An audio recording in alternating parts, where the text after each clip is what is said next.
जय हिंद दोस्तों। आज हम आपको भारत का मानचित्रण पार्ट 2 आपके सामने लेकर आए हैं। पार्ट 1 में हमने आपको भारत के एक सामान्य जानकारी प्रस्तुत की थी। भारत के बारे में कितने राज्य हैं, कौन सा राज्य बड़ा है, कौन सा छोटा है, कौन सा राज्य कहाँ पर है, कितने केंद्र शासित राज्य हैं, कितने फ्री राज्य हैं। तो इस तरह से हमने आपको बताया था। आप जाके हमारे यूट्यूब चैनल पर cosmos.yes में जाकर आप इसका प्रथम भाग देख सकते हैं। हमने भारत का जो मानचित्र है ये इसको इसलिए शुरू किया है कि भूगोल, खासकर भूगोल या कभी परीक्षाओं में, सभी परीक्षाओं में भूगोल के या फिर मैथ के काफ़ी क्वेश्चन आते हैं जो कि एक निर्णायक साबित होते हैं। तो अगर मैप आपका सही है तो भूगोल आप नहीं पढ़ सकते हैं ठीक से।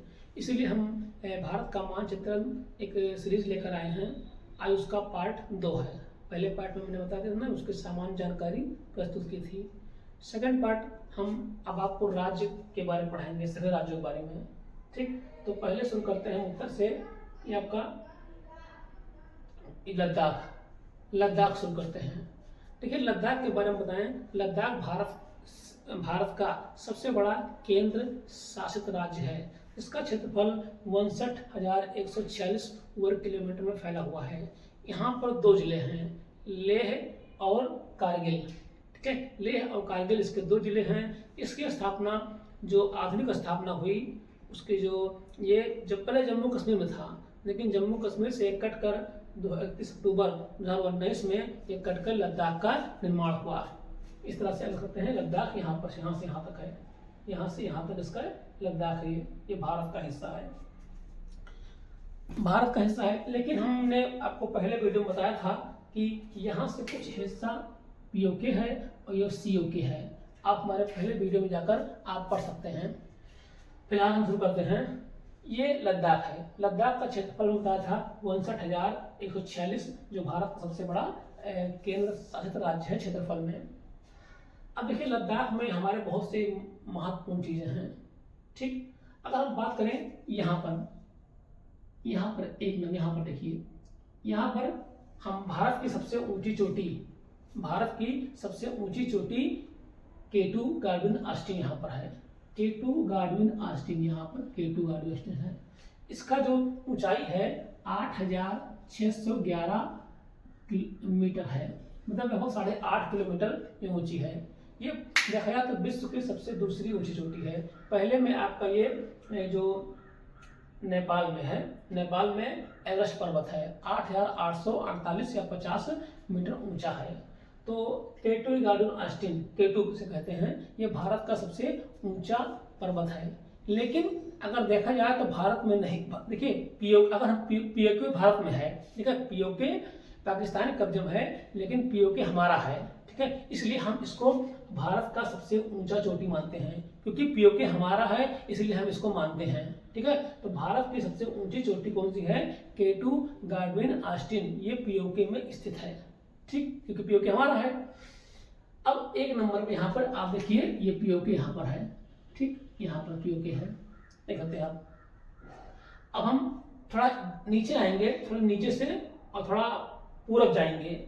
ठीक है, 2 नंबर पे आपका यहाँ पर नीचे सियाचिन ग्लेशियर है। सियाचिन ग्लेशियर जो हमारा 1999 में युद्ध हुआ था, ऑपरेशन विजय वाला, वहाँ पर ये युद्ध हुआ था सियाचिन ग्लेशियर में। सियाचिन ग्लेशियर भारत और पाकिस्तान के बीच में विवाद स्थान है। सियाचिन ग्लेशियर ये काराकोरम श्रेणी पर, ये काराकोरम श्रेणी है। देखिए आगे है, ये काराकोरम श्रेणी है यहाँ पर। ठीक है, यहाँ पर काराकोरम श्रेणी में ये भारत में, ठीक है, ये 5700 मीटर ऊंचाई, मतलब लगभग 6 किलोमीटर ऊंचाई पर ये भारत और पाक में एक स्थान है जो विवादित है। ठीक है, भारत में है। और सबसे ऊंचा, ये विश्व का सबसे ऊंचा युद्ध का मैदान है।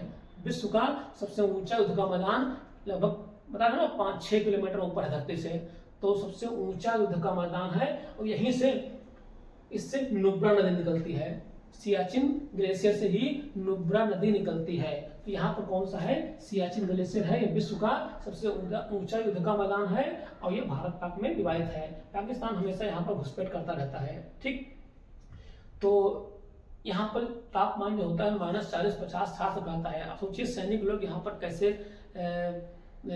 ड्यूटी करते हैं। वो ड्यूटी करते हैं ताकि हम लोग सुरक्षित रहें। यहाँ पर सभी चीज़ें जम जाती हैं। अब सोचिए, कल्पना करिए कि यहाँ पर कैसे वो रहते होंगे। फिलहाल ये आपका सियाचिन ग्लेशियर है, ठीक। और थोड़ा इधर आएंगे, ये दो जो गड्ढा बना हुआ है से, यहाँ पर 3 नंबर देखिए, सिर्फ दोनों से इस तरह धसा हुआ भाग है। यहाँ पर आएंगे तो एक दौलत वेग ओल्डी नाम का एयरवेज है, दौलत वेग ओल्डी नाम का। ये सबसे उत्तरी एयरवेज है, सेना का सबसे उत्तरी एयरवेज है। यहाँ पर जहाज उतरते हैं, ठीक है, यहाँ से जहाज उतरते हैं सामान लेकर, और ये आपका सियाचिन ग्लेशियर पर आपका जो सैनिक वैनिक है उनका सामान पहुंचाते हैं, ठीक, इस तरह से।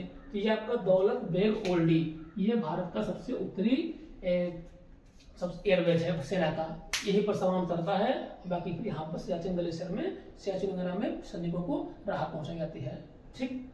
अब ये हो गया आपका K2, ये हो गया आपका सियाचिन, ये हो गया आपका दौलत बेग ओल्डी, ठीक है। और हम यहाँ आएंगे, अगर थोड़ा इसके दौलत बेग ओल्डी के थोड़ा इस तरफ आएंगे, इस तरह यहाँ पर आएंगे, ठीक, थोड़ा नीचे और पूरब में आएंगे, तो यहाँ पर देखिए 4 नंबर लिखा हुआ है। 4 नंबर पे आपका है लेह, ये लद्दाख की राजधानी है लेह। लद्दाख की राजधानी आपका कौन सा है? लेह है, ठीक। लेह भारत में सबसे कम वर्षा वाला क्षेत्र है। यहाँ 50 सेंटीमीटर वर्षा केवल होती है, ठीक। ये आपका लेह है, लद्दाख की राजधानी लेह है, ठीक। और हम जस्ट थोड़ा उसके बगल आएंगे इस तरफ, यहाँ 5 नंबर देखिए, 5 नंबर पे देखेंगे तो आपका ये पेंगोंग झील है। पेंगोंग झील बहुत फेमस है, आप लोग जानते होंगे, भारत और चीन के बीच में विवाद भी होता रहता है इसको लेकर, ठीक। पेंगोंग झील है। पेंगोंग झील देखा जाए तो ये 4250 मतलब लगभग 4 किलोमीटर ऊंचाई पर मौजूद है, ठीक। और ये 134 किलोमीटर लंबा है, 134 किलोमीटर लंबा और 4250 मीटर ऊंचाई पर मौजूद है। ये लद्दाख से तिब्बत तक जाती है, मतलब लद्दाख और तिब्बत दोनों में है ये। लेकिन क्या है कि 2/3 भाग इसका तिब्बत में है। तिब्बत मतलब चीन, क्योंकि तिब्बत को चीन ने कब्जा कर लिया उसके ऊपर, ठीक, तो उसको हम चीन ही मानते हैं। तो इसका 2/3 क्षेत्र मतलब 3 हिस्सा इसमें तिब्बत में है और मतलब चीन में है, 1 हिस्सा भारत में है, ठीक। तो ये पेंगोंग झील है, लद्दाख से निकलकर अपना ये तिब्बत तक जाती है, 2/3 चीन में है और 4250 मीटर ऊंचाई पर है और लगभग जाके 134 किलोमीटर ये आपका लंबा है, इस तरह से लंबाई में है, ठीक। अब हम ये 5 नंबर हो गया। अब थोड़ा इधर ये देखिए, यहाँ आइए। अब यहाँ आते हैं सियाचिन ग्लेशियर, जिन्होंने बताया था सियाचिन ग्लेशियर। सियाचिन ग्लेशियर से आप आ जाइए, ठीक है, आ जाइए नीचे, थोड़ा सियाचिन ग्लेशियर से नीचे आ जाइए। यहाँ पर आपको मिलेगा कारगिल, यहाँ मिलेगा कारगिल युद्ध, आपने देखा होगा कारगिल युद्ध 1999 में हुआ था, ठीक है, भारत और पाकिस्तान के बीच में, ठीक। कारगिल, जहाँ पाकिस्तान वाले घुसपैठ कर दिए थे, तो कारगिल यहाँ पर है। 3 मई 1999 में से चला है और क्या कहते हैं 26 जुलाई 1999 तक चला है, मतलब 3 मई से 26 जुलाई तक ये युद्ध चला है। और सियाचिन से अगर देखा जाए, सियाचिन से इसकी दूरी लगभग 939 किलोमीटर दूर है। सियाचिन से 939 किलोमीटर दक्षिण में थोड़ा ये आपका कारगिल पड़ता है, ठीक। ये सियाचिन से नीचे ये आपका है कारगिल है। अब हम बात करते हैं नीचे, ठीक है, यहाँ पर नीचे आपका कारगिल है। अब यहाँ पर आइए K2 है ना, यहाँ देखा K2, ये पीओके जो है K2 से थोड़ा इधर आइएंगे, ठीक है, इधर पश्चिम आएंगे तो 7 नंबर पे देखिए ये गिलगिट है, जो कि ये पीओके में स्थित है गिलगिट, ठीक। अब हम थोड़ा नीचे आएंगे, इधर नीचे, ठीक है, नीचे आएंगे गिलगिट से तो आपका ये 9 नंबर पे मुजफ्फराबाद है। ये मुजफ्फराबाद है, पीओके की राजधानी बनाए हुए हैं लोग, ठीक है, पीओके की राजधानी बना रखे हैं मुजफ्फराबाद, ठीक, ये मुजफ्फराबाद है।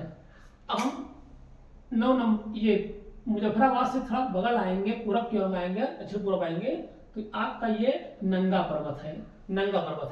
नंगा पर्वत 8126 मीटर ऊंचा है और ये गिलगिट और बाल्टिस्तान के दियामार जिले में गिलगित और बल्टिस्तान के, ठीक है, के दियामार जिले में सिंधु नदी के दक्षिण में स्थित है। मतलब सिंधु नदी के दक्षिण में ये है, और कहाँ पर, गिलगित और बल्टिस्तान के दियामार जिले में ये स्थित है।